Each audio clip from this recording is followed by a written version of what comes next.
Hello दोस्तों, मेरा नाम सौरभ कुमार है और आपका स्वागत है हमारे इस रिएक्ट जेएस के ज़बरदस्त ट्यूटोरियल में। ये मेरा रिएक्ट जेएस का इंट्रोडक्शन वीडियो है और इस वीडियो में आप सीखने वाले हैं कि रिएक्ट जेएस होता क्या है, रिएक्ट जेएस का हम यूज़ क्यों करते हैं, रिएक्ट जेएस का क्या क्या फीचर्स है और रिएक्ट जेएस सीखने के लिए हमें क्या क्या आना चाहिए। तो चलो फिर शुरू करते हैं।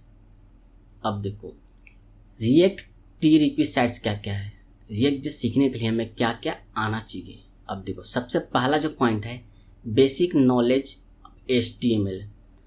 अब देखो, बेसिक नॉलेज होना चाहिए आपको HTML का रिएक्ट जेएस सीखने के लिए। अब HTML का नॉलेज क्यों होना चाहिए। अब देखो, जब हम रिएक्ट का कुछ प्रोग्राम करते हैं ना, या रिएक्ट का कोई कोड करते हैं, तो उसमें कुछ हमारा HTML पार्ट भी हम यूज करते हैं डिस्प्ले करने के लिए। तो अब हमें पता होना चाहिए ना कि हम जो एलिमेंट डिस्प्ले कर रहे हैं कौन सा एलिमेंट है या कौन सा टैग है, इसलिए हमें HTML का बेसिक नॉलेज होना चाहिए। दूसरा पॉइंट होता है CSS, basic knowledge of CSS। अब बेसिक नॉलेज ऑफ CSS का क्यों यूज होना चाहिए। देखो, हो सकता है कि हमने HTML को डिजाइन करके या HTML पे कुछ CSS ऐड करके उसको डिस्प्ले किया रिएक्ट के थ्रू, तो हमें CSS का नॉलेज होना चाहिए। तीसरा पॉइंट आपका है जावास्क्रिप्ट नॉलेज। अब जावास्क्रिप्ट नॉलेज क्यों होना चाहिए। अब देखो, जो रिएक्ट जेएस है ना, वो लाइब्रेरी है जावास्क्रिप्ट का। क्योंकि जावास्क्रिप्ट का लाइब्रेरी है तो सिंपल सी बात है कि जावास्क्रिप्ट जब लाइब्रेरी है तो जावास्क्रिप्ट को यूज करेगा, इसलिए हमें जावास्क्रिप्ट आना चाहिए। नेक्स्ट पॉइंट है ES6। अब ES6 क्या है। देखो, अगर आपको नहीं पता कि ES6 क्या है तो देखो, जो जावास्क्रिप्ट है ना उसी का लेटेस्ट वर्जन, जिसको हम जावास्क्रिप्ट 2015 कहते हैं, उससे ही हम ES6 भी बोलते हैं। अब ES6 क्यों आना चाहिए तो देखो, जो रिएक्ट जेएस है ना, वो ES6 का काफ़ी सारा फीचर्स आपका ना यूज करता है। अब देखो, कुछ कुछ फीचर्स मैं आपको बता रहा हूँ। देखो, सारे फीचर्स तो बता रहे हैं, कुछ कुछ फीचर्स मैं आपको बता रहा हूँ। इसमें जो कुछ पहला फीचर्स है आपका, जिसमें हमारा फैट एरो फंक्शन है, या जिसे हम एरो फंक्शन कहते हैं, रिएक्ट जिसमें बहुत ज़्यादा यूज होता है। दूसरा आपका है मैप फंक्शन।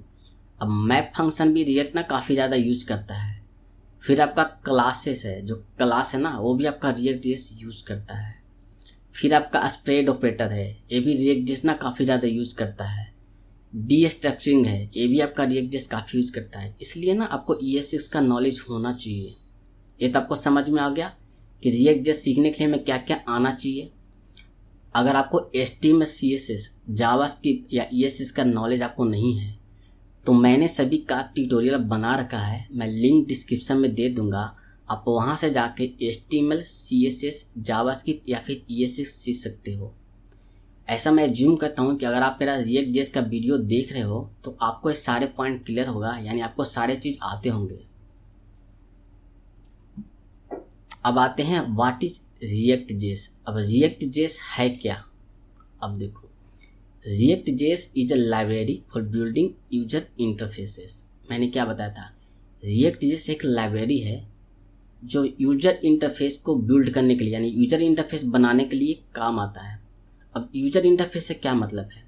अब देखो, यूजर इंटरफेस क्या है, जैसे सपोज कोई आपने वेबसाइट देखा होगा या फिर आपने एप्लीकेशन देखा होगा, उसका जो फ्रंट एंड पार्ट है ना, ये जो UI पार्ट है जिसको फ्रंट एंड पार्ट बोलते हैं, उसको हम यूजर इंटरफेस बोलते हैं।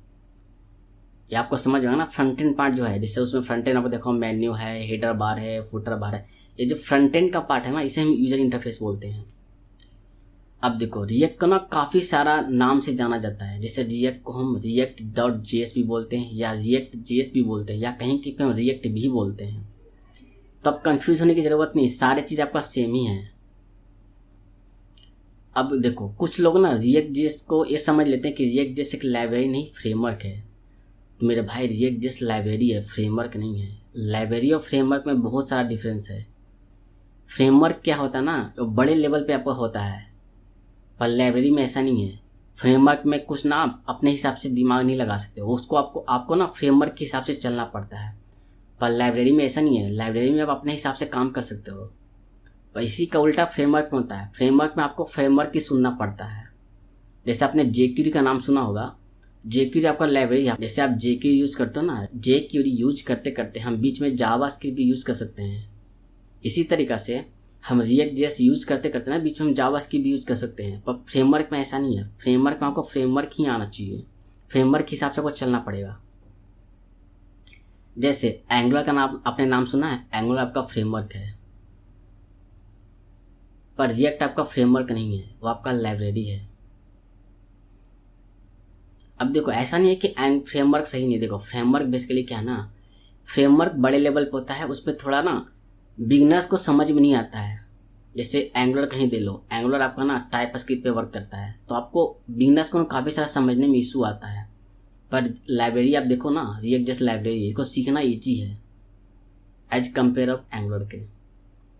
खैर दोनों अपनी जगह अच्छा है, अब ऐसा नहीं बोला कि मैं रिएक्ट अच्छा है एंगुलर अच्छा है, दोनों सही है, वो आपके चॉइस है आपके कि आप कौन सा चीज़ सीखना पसंद करते हो।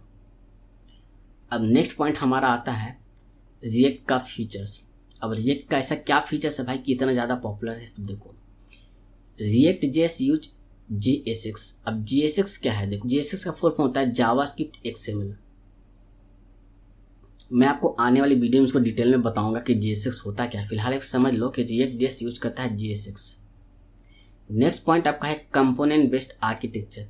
अब एक कंपोनेंट बेस्ड आर्किटेक्चर क्या है, अब देखो कंपोनेंट मतलब ये होता है ना कि एक वेबसाइट है या एक वेब पेजेज है जो टुकड़ों में बना होता है। कंपोनेंट मतलब ये समझ लो कि सपोज एक कोई आपका वेब पेजेज है, उसमें आपने देखा होगा हेडर है, फुटर है, साइड बार है, ये आपका एक जो सेक्शन है ना, इसे हम कंपोनेंट बोल सकते हैं। ये सारे मिलकर ना एक वेब पेज बनता है।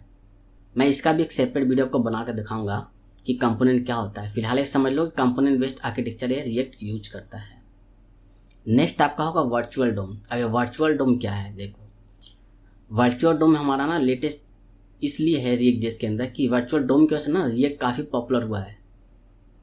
ये वर्चुअल डोम की वजह से रिएक्ट काफ़ी ज़्यादा फास्ट है। अब देखो वर्चुअल डोम होता क्या है, सपोज हमारे पास कोई लिस्ट है, लिस्ट के अंदर हमारे पास काफ़ी सारा एलिमेंट है, सपोज 3 या 4 एलिमेंट हमारे पास, मुझे किसी एक एलिमेंट को चेंज करना है, तो वर्चुअल डोम क्या करेगा, उस सारे एलिमेंट को ना अपने वर्चुअली मेमोरी में रख लेगा। उसके बाद जब भी कोई चेंजेज होगा ना, उसको कंपेयर करेगा नए चेंजेस और पुराने चेंजेस के अंदर। अब वो देखेगा क्या चेंजेज है, जो पार्ट चेंज है ना सिर्फ उसी पार्ट को चेंज करेगा, नहीं कि पूरे लिस्ट को, जिसकी वजह से रिएक्ट काफ़ी ज़्यादा फास्ट होता है। अगर आप दूसरे लैंग्वेज में देखोगे ना तो पूरे लिस्ट को चेंज करते हैं, ना कि सिर्फ एक पार्ट को चेंज करेगा। नेक्स्ट आपका पॉइंट है रिएक्ट नेटिव। अब जो रिएक्ट नेटिव है ना, एक क्या है, अब देखो आप रिएक्ट के साथ ना वेब पेज तो बना ही सकते हो, साथ में अपना मोबाइल बेस्ड एप्लीकेशन भी बना सकते हो रिएक्ट नेटिव की हेल्प से। इसलिए आपका रिएक्ट काफ़ी ज़्यादा पॉपुलर है। इसमें आपको किसी दूसरे लैंग्वेज में मूव करने की ज़रूरत नहीं है, आप एक ही चीज़ सीख के ना मोबाइल बेस्ड एप्लीकेशन भी बना सकते हो, वेबसाइट बेस्ड एप्लीकेशन भी बना सकते हो, मतलब वेब पेज भी बना सकते हो और मोबाइल के लिए एप्लीकेशन वो भी बना सकते हो। ये तो समझ में आया रिएक्ट का फीचर्स। अब हम नेक्स्ट आते हैं वाई लर्न रिएक्ट। अब रिएक्ट हमें क्यों सीखना चाहिए। अब देखो सबसे पहला तो है मेंटेन बाय फेसबुक। आपने फेसबुक का नाम सुन रखा होगा, कितनी बड़ी कंपनी है, तो इसको मेंटेन और बनाने वाली फेसबुक है। तो सोचिए जब फेसबुक जैसी कंपनी इसको मेंटेन कर रही है तो इसका स्कोप काफ़ी ज़्यादा हाई होगा, सोच सकते हो काफ़ी ज़्यादा भी है। नेक्स्ट आपका high demand due to fast speed. अब देखो इसका डिमांड बहुत ज़्यादा है, क्यों है, क्योंकि एक तो स्पीड इसका ज़्यादा फास्ट है। अब आप सर्च करोगे ना जॉब लिंक्डइन पे, naukri.com पे या कोई भी बड़ी बड़ी आपकी जॉब पोर्टल उस पर, तो देखोगे ना सबसे ज़्यादा जॉब आपका इंडिया में, इंडिया के बाहर भी आपका रिएक्ट पे है। क्यों है कि रिएक्ट पे ना काफ़ी ज़्यादा यूज हो रहा है, क्योंकि फास्ट ज़्यादा है। तीसरा पॉइंट आपका है large community for your support.